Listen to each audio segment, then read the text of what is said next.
Hi, Svetlana. It's really, really great to meet you. I mean, we chatted only very briefly on LinkedIn, and I think it was like yesterday. And today we're doing an AI chat. So it's really great to meet you. Tell me a bit about yourself. You too, Troy. So where to start? My background is in engineering. I used to be a software developer backend with C, C++ kind of things, but very quickly I moved on to the product and project management side of things.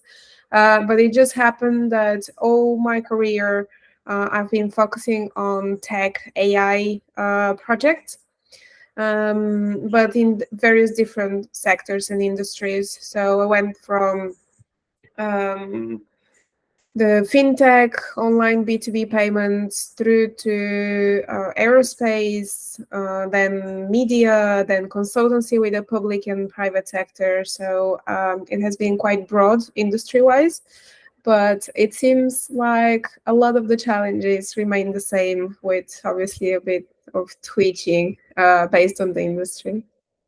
Yeah. And it sounds like you and I have some overlap. I'm also an old school developer. I used to write flight simulators for military aircraft. Wow. And then I worked in the telecoms industry for a while. And then I was in innovation around big pharma. So I was doing big pharma digital service innovation. And I just finished a project at Volvo Group as a blockchain architect for a transport and logistics blockchain solution from Volvo Group. And now I'm in AI, and I don't do much coding anymore. But as you say, a lot of the business challenges, they still look very familiar. It Yeah. just, is this the right technology, and is this the right time to be applying technology to that particular problem? Yes, exactly. I saw actually a video where you were explaining very briefly what blockchain is. That was even before COVID, like 2019, I think. It was a great video. So I think that's how we connected originally, and now here we are again. Here we are again. About Here we AI. are again. Yeah, the what is blockchain was indeed created back in 2019. Well, I used the idea of explaining blockchain as an Excel sheet. So I'll put a link down in the comments below if anybody wants to see the old video, which actually it still works. It still works even today. Awesome. Today, we're talking about AI, artificial intelligence. Now, I've got two topics of my own, and one of my topics is called shadow AI, and the other topic is called AI sprawl. Before I go into my topics, what are your favorite topics when it comes to AI?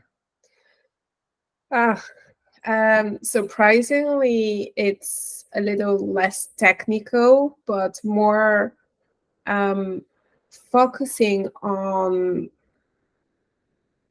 getting the buzz out of the picture. So, focusing on what exactly we mean by AI, what we need to implement right now in 5 years' time, in 10 years. How can we understand how how we can benefit from this technology as an executive, as a business, regardless of which state of your business you're in. If you're in a just starting startup, or if you're in an already established company, regardless of your growth, how can execs that are not necessarily familiar with the technology and understand enough to make the right decisions and move forward, that are also aligned with the vision and the product that they want to build. Yeah, and I think that this comes very close to what I struggled with a lot in blockchain, which was people starting with, how can we apply blockchain in our business? And I would always tell them that's the wrong end of the telescope. The first question is, what is your business problem and how well do you understand it? And then we can say, is blockchain the right solution for it? And so those are the same kinds of solutions and problems I'm dealing with today with AI is, where do we use AI? I'm like, okay, that's second. The first question is, where are you having business challenges? Where are you having business problems? Where do you create value with AI? Now, what kind of conversations are you having? What kind of companies are you talking to? In my experience and my network. As I said, I was moving a lot in the different industries, and that's how I could pinpoint that actually we're all having the same questions. What do I need AI? What type of artificial intelligence do I need? Do I need just a chatbot? Do I need something automated? Do I need a little bit more pushy things? Do I need more the creative style with Gen AI? Um, it- and from there on, also, how can I create a team? What type of a team do I have to create? And that's actually, I'm jumping a little bit, but that's another problem of building teams nowadays for that are able to deliver this type of things. So you can find different titles that mean completely different things from one company to the other with different responsibilities, or reverse, you can find exactly the same, but then the salary range will be drastically different. So that creates a lot of chaos in the job market as well, and just trying to build the right team together, let alone somebody that will actually fit the culture of the company and the team. It's just yeah, all the conversations are turning around the vision, what exactly it is, what do we need, what is the problem, and then how do we get on to deliver it. And I think you hit on a real key point that we're seeing some traction around, which is the ability to build skills Mm, within the organization. And they kind of fall in different buckets. You need some skills for people to understand how do you interact with and engage with generative AI. How do you actually use the tools, whether it's ChatGPT or Claude or Midjourney? How do you use the tools that are already out there? And then the second kind of level of program and software development skills are how do you build applications and services that can benefit from AI? So we're talking about process automation and how do you use AI to create process automation? And then the third set, which I would call kind of deep AI skills, is how do you build your own large language models? How do mm, you actually build and train custom AI solutions that are unique to your environment where you need to have huge compute resources? And they're all three different buckets. And you're right. There's no set of titles that you can rely on. mm. This is a very new industry. You're never sure how many years of experience somebody actually has. Yeah. I mean, if I hear one more person, talk about being a genius or being an expert in AI, I'm like, there's just no way. I mean, I know you want to say that, but it's just not true. There recently there was so when I did one of my first internships, I was trying to do a knowledge management system for a consultancy firm. So when a new consultant would come in, based on which project he's going to be set on, um, he would have basically the same amount of questions, the same type of questions as his colleague that just left, for example. And the tool was to gather this knowledge before these people leave so that the new person already has a set of ideas of what the project is and all the type of questions that he potentially may ask, just like his colleague that just left. And one of the algorithms that we used was Kamin's clustering algorithm. And I saw recently that this was also coming back. So I don't know how much we evolve in terms of the actual algorithms, but it seems that the focus may be a little more on the graphic and the visualization of it. I don't know your view on that. I think you're right. I think we've had big data and data lakes and lots of business intelligence for a long time. We've had machine learning coming along for a long time. We've had programmatic automation coming along for a long time. And now people say, oh, suddenly AI is here. Like, well, AI has been around for a very long time. We just Yeah. haven't been calling it that. Yeah. And then the media right now is focused on generative AI, but Mm. that's almost a concept that's it's too hard to explain the difference Yeah. and maintain the level of hype that they're wanting to have in the media. So they're just calling everything AI. So Yeah. I agree with you. Whether that's good or bad, I do agree with you. We're regurgitating old tech and we're calling it AI because it's fresh and it's shiny and it's new. Yeah. I don't know what the next buzz thing would be, but it would be interesting to explore that. But also, it there is such a big opportunity to actually make something um, more standardized with all this hype. So let's use this hype, these buzzwords everywhere to actually pinpoint the problems. And since they're similar across the board, let's use this opportunity to make to agree on or to work on something together as a whole as for the industry. Yeah, and I think it's right. We should capitalize on all of the energy that's flowing around and try to move as quickly as possible, demonstrating this is how you use it to create incremental business value, Mm, even if it's small.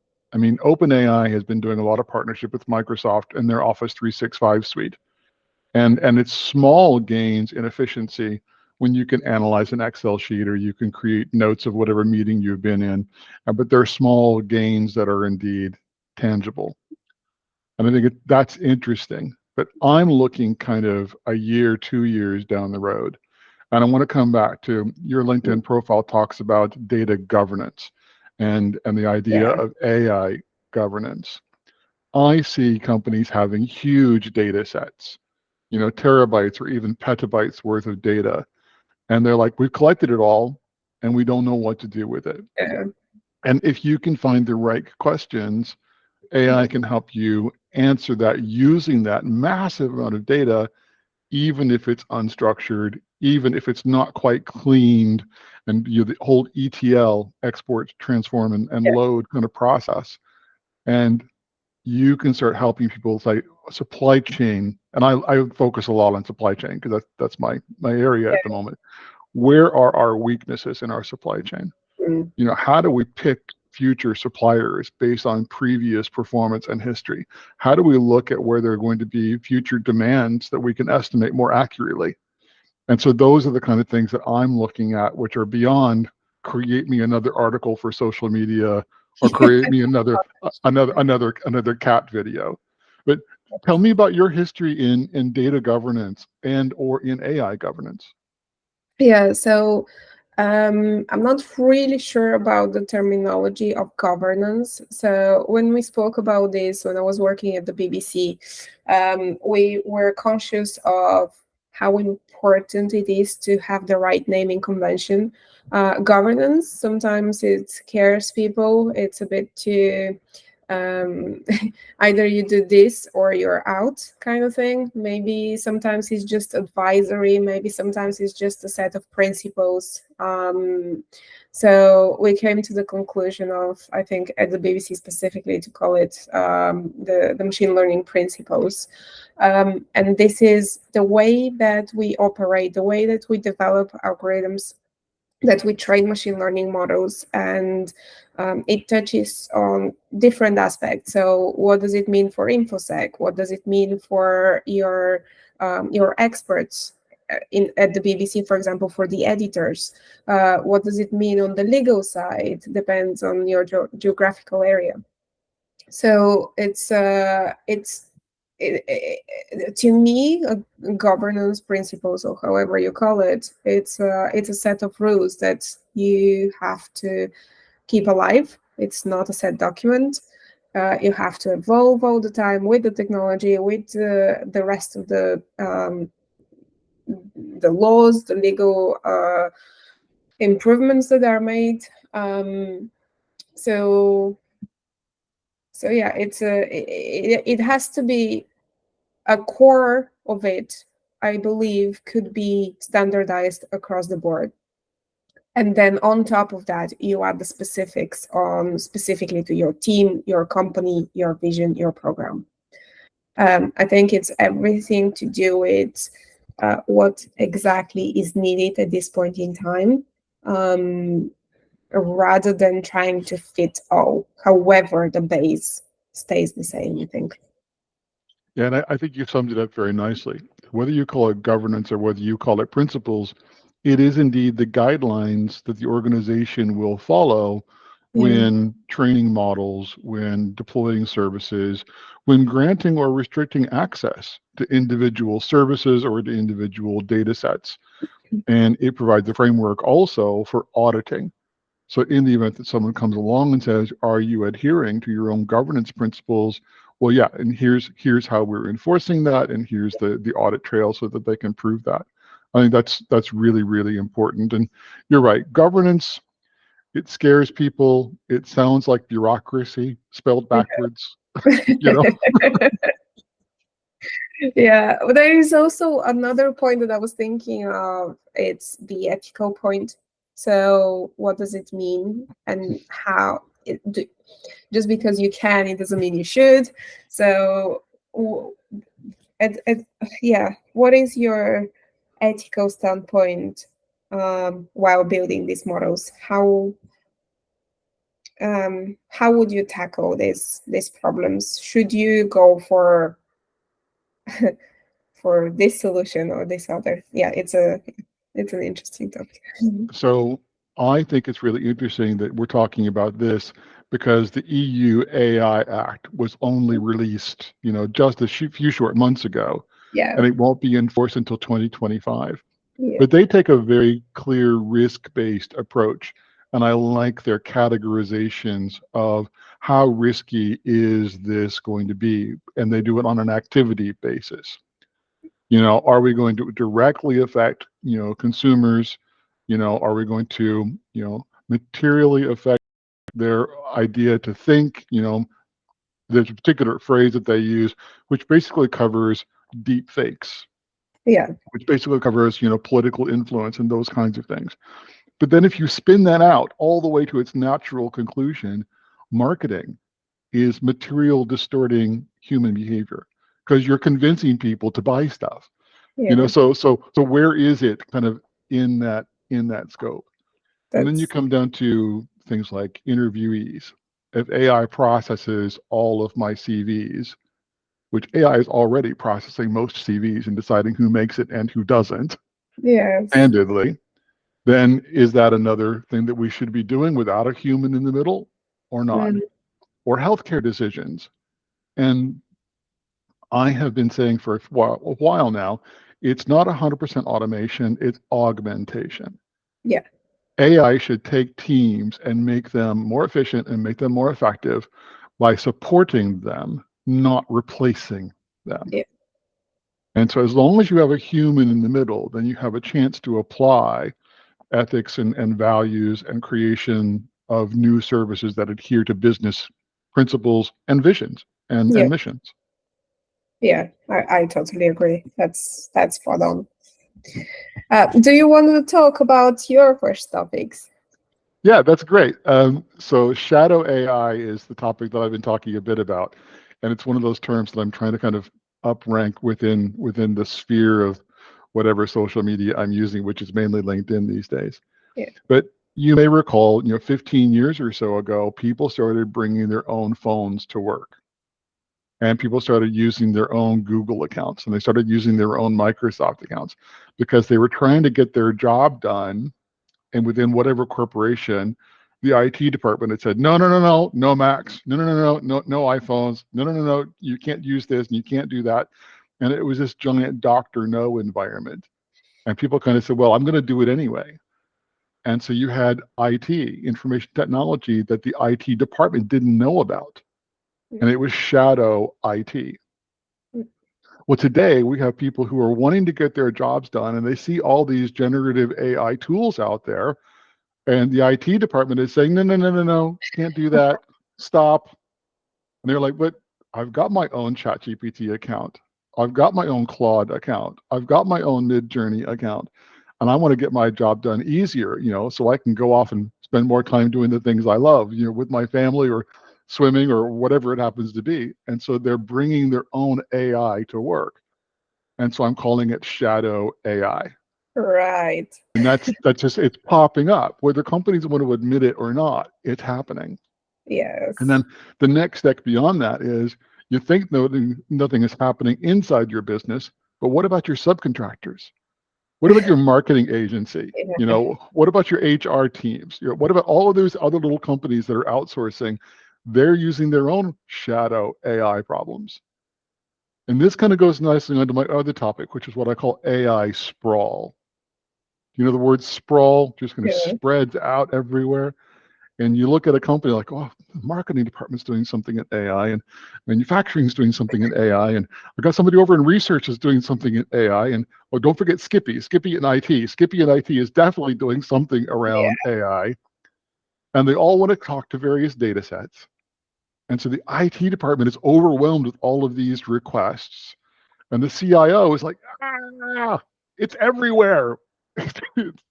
And I said, okay, your choice is to figure out how to build a system that will allow you to control it Mm. and not stop it, or it's just going to run out of control and something bad's going to happen.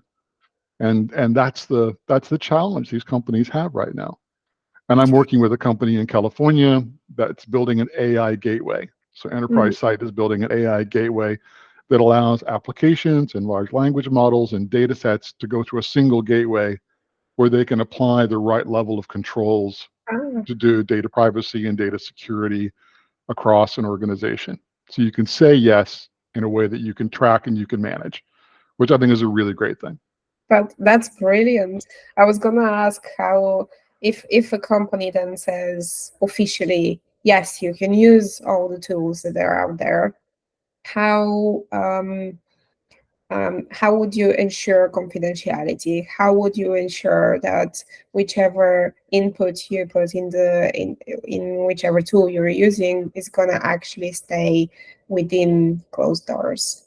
That's So it is a big issue. And one of the things about the shadow AI that I didn't talk about, somebody actually took 20,000 net promoter scores and uploaded them to ChatGPT and asked ChatGPT to analyze them. And yeah, ChatGPT trained on that data and then started answering questions about that company based on that data. So confidentiality is really important. yeah, Most large enterprises have good controls over their data, and their employees are trained as to what's allowed and what's not allowed. OpenAI says if you're in a corporate account, then everything is going to be within your environment, and we're mm, not going to train on your data. But it's still a SaaS solution. yeah, How much are they going to trust that? yeah. You're never really quite sure. And also, if something happens, who is at fault? How would you mitigate? How well, actually, today or yesterday, I saw some news in France where a big tech retail got hacked, and they're assuring everybody no bank information was stolen. However, addresses and names of people were. So, is this less valuable? Is this less dangerous? How am I supposed to feel as a customer? And then, obviously, with my professional hat on, um, how did this happen in the first place? Is it just like you said, somebody just taking lines of code and then pasting them on an AI solution? It's a Yeah, bit. and it's hard to tell those things. There are entire businesses that are being set up that use things like AI gateways for large language model kind of gatekeeping, and they look at what data is going through the gateway, and Yeah, they see, is that data allowed or is it not allowed? Is there personally identifiable information, PII, going yeah, through or not? Is it corporate sensitive or corporate secure going through? And so there's LLM kind of security and filtering that they're already starting to do because they know it as a problem. And IBM and their Watson product is already starting to do a lot of that. So enterprises are very keenly aware. of the importance and security of their data. I think you started talking about data being stolen. It's interesting when it comes to data in AI, because then you're stealing a vector database. Yeah. You're not really stealing the raw data, but you're stealing the relationships between all of those data points. And it becomes a data set that you could query on your competitor's vector index Mm, about what are their supply chain weaknesses and what are their supply chain optimization strategies, because you've yeah. got their vector index. And it's a different way of thinking about potential corporate risk or Yeah. theft. Yeah, that's for sure. I don't know. It's anyway, all of these should be, in my opinion, covered in this governance thing that we spoke about in the beginning. They The risk absolutely should be. mitigation, yeah. And from my perspective, I'm working with enterprise site who's doing their AI gateway. I'm doing a lot of individual conversations with companies that are just trying to figure out what should our AI strategy be, what problems can we solve, and as you said at the beginning, what's the minimum investment we need to make in services, in equipment, in knowledge and skills in order for us to get started, and how do we kind of move slowly beyond that, because our competitors are going to do it, so we're going to have to do that one way or another. And I'm working with another company called Epiphany that took interviews with 200 C-suite individuals and put them into an AI solution for leadership assessment and leadership training and development. And it's really interesting how they've taken all of that knowledge of all of those people, and you get somebody new that comes along and they answer questions, and based on the questions, the AI decides what's the next question to really dig deeper and better understand. So I Oh, think there's some really, really amazing applications happening of AI that are indeed able to add value in the short term. But you and I, we're strategists, and we need to help them get started with a good governance, yeah. with a minimum set of tools that they need, and a basic understanding of, don't be afraid of it. Here's what it is, here's what it can do, and here's what it can't do. Yeah, definitely. And yeah, the main thing is to make the decision makers understand um, the the global set of what it is, to make sure that they make the great decisions in full knowledge, not just guessing. And I've been in enterprise innovation for a long time in one way or another. I think the other thing, that this is just in my DNA, is the most important decision you can make is to start. Yeah, Even if you start small and you iterate, start. Start with a small project. Start with something you can get your arms around. Start with something, a question that you really want to answer, that will move your business forward, and say, how do I use AI to answer this question? and the way that I approach things is it's either like that or the other side. What if you don't do nothing? What would happen if you don't do nothing? And that's very powerful, especially for those that don't really understand the ins and out of the ecosystem. um, and then they start thinking in their current understanding, okay, if I don't do nothing, then nothing will happen. And then you and I come along and say, actually, your friends over there will have this and this and this tool already, so you might want to think about this. Yeah, it's really a good point. The cost of doing nothing. Yes. So, Ilana, this has been a real joy kind of catching up with you and having a great chat. Thank you so much for your time today, and look forward to chatting with you more. Amazing. Thank you so much, Troy.